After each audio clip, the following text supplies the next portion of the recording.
Albert Einstein once said, everybody's a genius, but if you judge a fish by its ability to climb a tree, it will live its whole life believing that it is stupid. Ladies and gentlemen of the jury, today on trial we have modern day schooling. Glad you could come. Not only does he make fish climb trees, but also makes them climb down and do a 10-mile run. Tell me, school, are you proud of the things you've done? Turning millions of people into robots, do you find that fun? Do you realize how many kids relate to that fish swimming upstream in class, never finding their gifts, thinking they are stupid, believing they are useless? Well, the time has come, no more excuses. I call school to the stand and accuse him of killing creativity, individuality, and being intellectually abusive. He's an ancient institution that has outlived his usage. So, Your Honor, this concludes my opening statement, and if I may present the evidence of my case, I will prove it. Proceed. Exhibit A. Here's a modern day phone. Recognize it? Here's a phone from 150 years ago. Big difference, right? Stay with me. Here's a car from today, and here's a car from 150 years ago. Big difference, right? Well, get this. Here's a classroom of today, and here's a class we used 150 years ago. Now, ain't that a shame? In literally more than a century, nothing has changed. Yet you claim to prepare students for the future? But with evidence like that, I must ask, do you prepare students for the future or the past?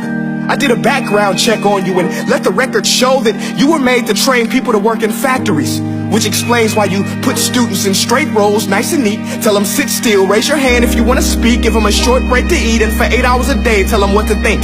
Oh, and make them compete to get an A letter which determines product quality, hence grade A of meat. I get it. Back then, times were different. We all have a past. I myself am no Gandhi. But today, we don't need to make robot zombies. The world has progressed. And now we need people who think creatively, innovatively, critically, independently, with the ability to connect. See, every scientist will tell you that no two brains are the same. And every parent with 2 or more children will confirm that claim. So please explain why you treat students like cookie cutter frames or snapback hats, giving them this one-size-fits-all crap. Watch your language. Sorry, Your Honor, but if a doctor prescribed the exact same medicine to all of his patients, the results will be tragic. So many people will get sick, yet when it comes to school, this is exactly what happens. This educational malpractice, where one teacher stands in front of 20 kids, each one having different strengths, different needs, different gifts, different dreams, and you teach the same thing the same way? That's horrific. Ladies and gentlemen, the defendant should not be acquitted. This may be one of the worst criminal offenses ever to be committed. And let's mention the way you treat your employees. Objection. Overruled. I want to hear this. It's a shame. I mean, teachers have the most important job on the planet, yet they're underpaid? No wonder so many students are short-changed. Let's be honest. Teachers should earn just as much as doctors, because a doctor can do heart surgery and save the life of a kid. But a great teacher can reach the heart of that kid and allow him to truly live. See, teachers are heroes that often get blamed, but they're not the problem. They work in a system without many options or rights. Curriculums are created by policymakers, most of which have never taught a day in their life. Just obsessed with standardized tests. They think bubbling in a multiple choice question will determine success. That's outlandish. In fact, these tests are too crude to be used and should be abandoned, but don't take my word for it.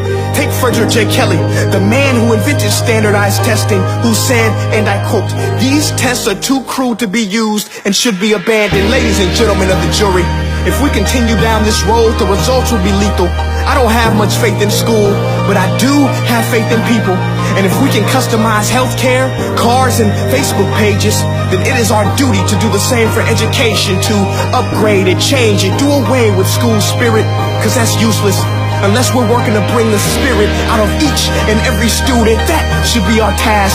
No more Common Core. Instead, let's reach the core of every heart in every class. Sure, math is important, but no more than art or dance. Let's give every gift an equal chance. I know this sounds like a dream, but countries like Finland are doing impressive things. They have shorter school days. Teachers make a decent wage. Homework is non-existent, and they focus on collaboration instead of competition. But here's the kicker, boys and girls. Their educational system outperforms every other country in the world. Other places like Singapore are succeeding rapidly. Schools like Montessori, programs like Khan Academy. There is no single solution, but let's get moving.